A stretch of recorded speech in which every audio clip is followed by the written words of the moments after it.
This is my home, which is across the creek. You see, in 1969, the property was broken up, and Bartholomew Park was created, which is a curious thing. It is a private foundation park, not a city or state park, a private park. But these vineyards still exist, and my home still exists today. Now, as you look at this hill, you'll notice there's not as many trees as there are now. It's because the trees, there used to be redwood trees right here, and they were all cut down to build San Francisco in the 1850s and 60s. Oh. So there's a lot less trees, and they've grown up since then.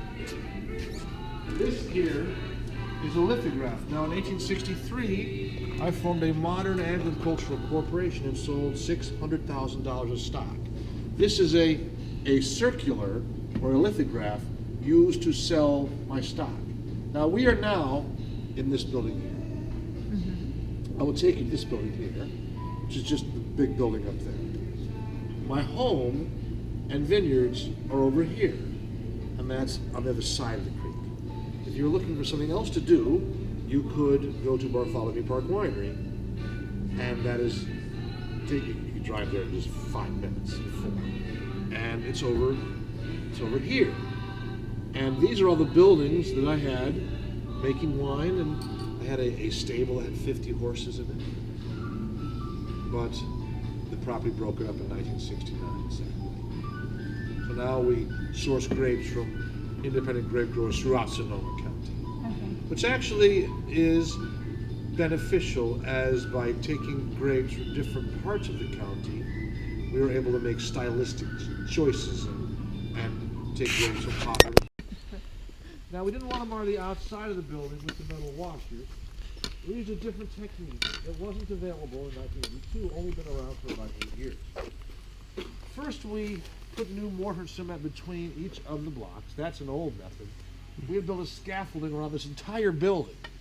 But the most interesting part was to remove the rotten roof completely, and over the top of the 38-foot pile of limestone blocks, drilled a 6-inch center cut hole from top to bottom. We put steel rods and rebar into the hole, poured epoxy and cement in. It took 2 months to dry, eventually fusing the steel to the stone. And the steel rods are every 4 feet around the entire building, from top to bottom. So unlike the first building, these walls are load-bearing. Okay. Now, we are making wine here in Buena Vista, and to this now, we topped off the barrels, and to make sure there was enough contamination, we power washed the barrels to get all the dust off.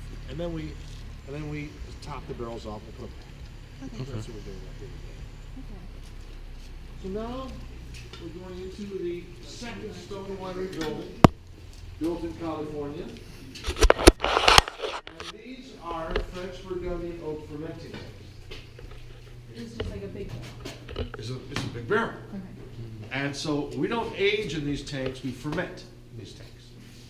So this is, Not sure that I know the difference. well, so wine is, I can help you.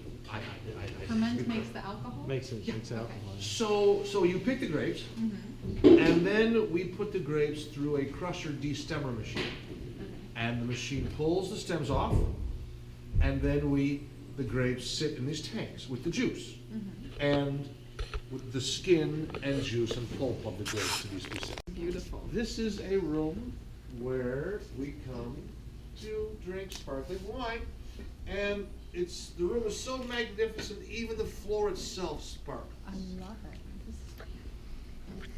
This was designed by John Charles and his design staff. Everything is custom made. This is beautiful. This table here, custom made, is patterned after a 1600 Chinese table. Each of these legs took a day and a half of work to rasp. Do you know what a rasp is? A type of file. Right. And you go like that, like this, to create the round out of a solid block. We have less things. We're still willing to sell experiences, which is a nice segue for this room, I might add. And this room is called the Buena Seminar Cave. So we walked into the Mayan Common now. We're right in the mountain.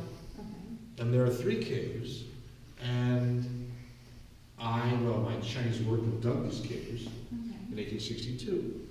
So this cave, not as deep within the